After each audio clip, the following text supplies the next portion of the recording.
Right now, I want to teach you all 12 English verb tenses, and then I'm going to give you a quiz to see how much you've learned and how much you remember. So let's first talk about, well, how do we get to 12? So in English, there are three main tenses that refers to time. We have the past, the present, and the future. And then there are also four aspects, and that refers to the state of action. And those are simple, continuous, perfect, and perfect continuous. 3 times 4 is 12, so we have 12 verb tenses.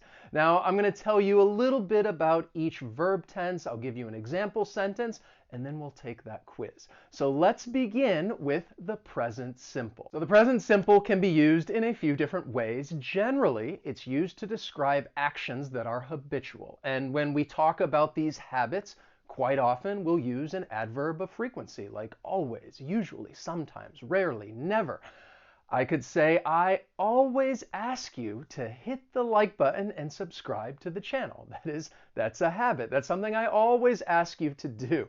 And I really hope you do like and subscribe to the channel, because that way I can become your teacher. My name is Wes, and that's what Interactive English is all about. It's all about trying to help you reach your fluency goals. We use the present simple to talk about facts. Fire is hot. That's a fact. Fire is hot. And we use the present simple to talk about scheduled time in the future. Now, this one can be a little trickier because we're talking about the present simple, but now we're talking about something in the future. And this is actually quite common when we refer to a certain time and something that is scheduled. So I could say, the movie starts at 8 o'clock. It starts in the future, but I'm using the present simple. The movie starts at 8 o'clock. Now let's talk about the past simple, which is used to describe a finished action in the past. And often there are some key words that really indicate the past simple, like yesterday, or last week, or last year, or a long time ago. If I were to ask you, what did you do yesterday? You hear yesterday, and you should automatically start thinking past simple. I could say, a long time ago, I taught in South Korea. That's true. That's a long time ago. It's finished. I taught in South Korea. 안녕하세요 to anyone out there who's watching from Korea. The next one, it's a very important verb tense. We just talked about the past simple, so I want to stay in the past and talk to you about the present perfect. And this one, it can be challenging because not all languages have a present perfect tense. But when we use the present perfect, we're going to use the verb have plus the past participle. So with unfinished actions, you may find words like for when talking about a duration of time, or since when talking about a point in time. And I could say, we have lived in Hungary since 2017. If talking about finished actions, people commonly use this when talking about experiences. I could say, we have been to Berlin. It's in the past, it's finished, but we also don't know when. So whenever you're talking about those experiences, it's very common to use the present perfect. Or we could use it to talk about something that was completed in the recent past. And in that case, I could say, we recently traveled to Italy. You can see us right there. I like this verb tense. It gives me an opportunity to share some family photos with you. Now, living in another country or just traveling to another country has really taught me the value of learning another language. And I know that you are here watching because you would like to improve your English. And I want to follow up on that with a very important announcement, and then we'll continue with these verb tenses. It's something that's happening right now in the present, but it's really about your future and achieving English fluency, because right now Lingoda is having an incredible end-of-year promotion where you can get 40% off their English courses. Yes, I said 40%. And if you don't know about Lingoda, it is an online language school where you can learn English, business English, Spanish, German, or French, and you can get 40% off all of those. All you need to do is click on my exclusive link down in the description. And I am very familiar with Lingoda. I have worked with them a long time. I have even studied with Lingoda. You can see me right there taking a Spanish class, and it really helped me build my speaking confidence as well as improve my pronunciation. pronunciation. So because I have studied with Lingoda, I can tell you about all the benefits. These are small group classes, which means you can get a lot of speaking practice. They have qualified teachers with a proven curriculum, and classes are available 24/7. So you can plan these classes around your schedule. You pretty much get to design your own course because once you are placed at your level based on your needs, then you get to choose which topics you would like to cover. You can study from home, which is a very comfortable and relaxing learning environment, and there are cash back rewards, which is an excellent way to stay motivated. And if you want to know all of this for yourself, it is certainly possible because when you sign up, each plan includes a 7-day free trial. And you get that 40% off. You'll get 40% off all marathon courses or 40% off the first month of a monthly subscription. Just click on the link down below in the description if you'd like to sign up and take advantage of this incredible offer, and the discount is automatically applied. So if you would like to give a gift to yourself this holiday season, you can give yourself the gift of practicing and improving your English skills, which is the gift that keeps on giving. Now let's move on to the future and talk about the future simple, which is used to describe an action that happens in the future and expresses fact or certainty. And when talking about the future simple, you're going to use either will or be going to. Previously, I did a lesson talking about all the differences between will and going to, and I'll leave that up here for you in case you're interested. But I could say, yeah, I think it'll rain tomorrow. So that's an example with will and going to. All right, the United States is going to win the next World Cup. Okay, I have a tough time saying it with a straight face, but I got to be supportive. So yes, the United States is going to win the next World Cup. Just wait. The present continuous. So we are going to use the present simple of the verb to be, is, am, are, plus the verb and ing. And we use this verb tense when talking about actions that are happening right now and they're not yet finished. So if I were to ask you, what are you doing? You could say that you are watching this lesson. We use the present continuous to talk about temporary situations or habits. So if somebody were to say, well, this month I'm working from home, that's a temporary situation. We also use this verb tense when talking about annoyances. So if somebody were to say, you're always asking me for help. And in this case, you may hear people use words like always or constantly when expressing that annoyance. And just like the present simple, we can use this tense to talk about the future, but not a time, an arrangement, something that you have planned. I could say, I'm leaving on a jet airplane, don't know when I'll be back again.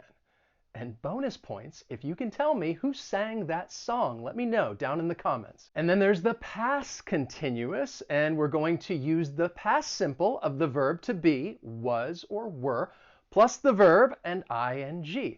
So we use the past continuous to refer to continuous actions that happened at a specific time in the past, or actions that were happening when some other event occurred. And we use the past continuous with story backgrounds. I could say the sun was shining, the birds were singing, it was a beautiful day.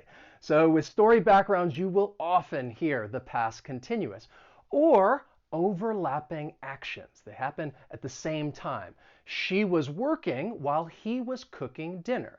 Both of them happening at the same time, we use the past continuous. We can also use this if we're talking about a change of mind. We were planning a road trip, but the car broke down.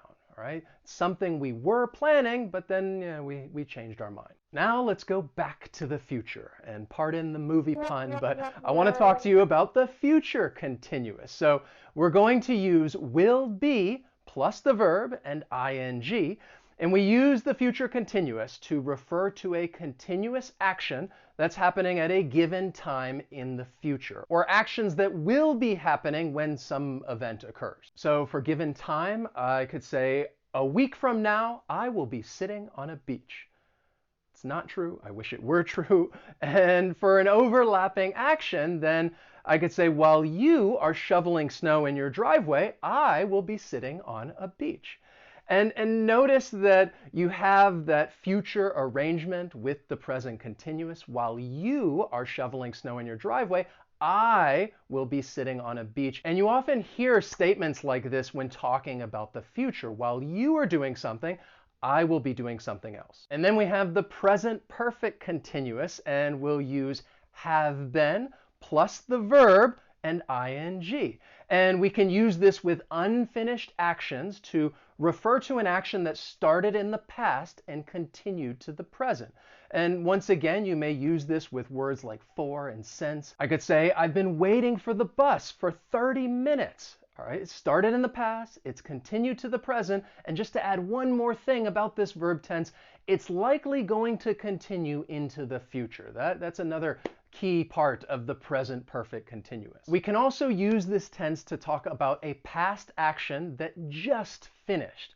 So say that I walk outside and it's wet everywhere. I could use this verb tense and say, well, it's been raining.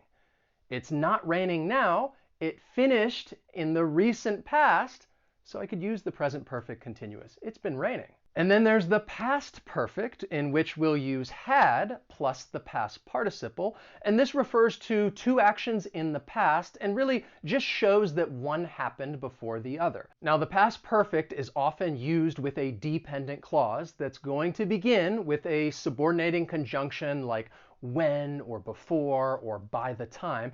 But just keep in mind that the past perfect is going to be used in the independent clause. So I could say, when I arrived at the office, the meeting had already begun. It's not a good situation. And then there's the past perfect continuous. And now we're getting into more advanced verb tenses. So we're going to use had been plus the verb and ing. And we use the past perfect continuous to refer to an action that started in the past and continued to another point in the past. And we're going to use the past perfect continuous in that independent clause. And I could say, I had been working at the school for a year when I met my future wife. All right, I had been working there for a year. It continued up until that point when I met my future wife. That is a true story. You can see us right there. And I like to tease her because she just started working there and observed one of my classes. And I joke around and say that she saw my class and was like, wow, this guy can teach. That's so hot. I should probably edit this out, but yeah, whatever. Let's continue. Let's continue with the future perfect. So we're going to use will plus have plus the past participle. We use the future perfect to talk about two actions that happen in the future, and it really just shows that one action happens before the other. So I could say, by the end of next year, you will have achieved your fluency goals because you will have watched all of my video lessons. So just go ahead, subscribe, turn on notifications so that you'll learn about all of my video lessons in the future. And last but not least, we have the future perfect continuous. We're going to use will have been plus the verb and ing. And we use this verb tense to talk about an action that happens in the future and continues to some other point in the future. And I could say, by 2067, I will have been teaching on YouTube for 50 years. And oof.